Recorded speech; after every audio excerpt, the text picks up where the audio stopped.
Hello everybody, and hope you're having a great day. For this video, I'm going to show you how to upload files to your store, as well as cover the file manager just a tad. So let's go to the far left and select Content, then Files, and the file manager will open up from the right. And we should see two folders, the Shared Directory and the Store folder, and this will be named after your actual store.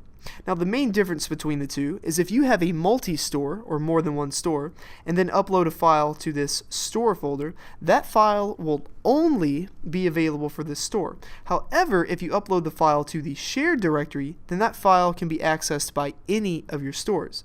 Now there are a couple of different ways to upload a file to the store. The easiest way is going over to the gear icon underneath Actions, selecting that, and then choosing Upload Files here. And then we can either get a file, click and drag it right here, or click in this area, which will bring the File Explorer up. We can select a file, click Open, and then once it gets to 100%, we can go to the top right, click the green Insert button, and that will actually upload the file to this folder. Now, once the file has been uploaded, we can do a few things to it. So underneath Actions, if we click the gear icon again, we can either edit the file, rename it, download it to our computer, duplicate it, or delete the file.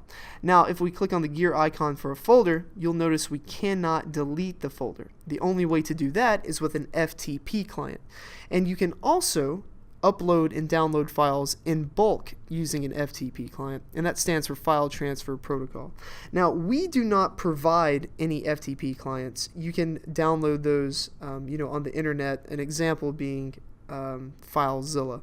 What we do provide are credentials for the FTP so it can actually link up to your store. Now, to request those, you have to get the email address that is associated with the account we have on file, and then send an email to us at supportrequest@spartpay.com from that particular email address. And then once you do that, we'll provide you with the FTP credentials. You can plug those into your FTP client, and then everything will be synced up with your store. And like I said, you can upload in bulk, download in bulk, and delete folders in bulk if you would like.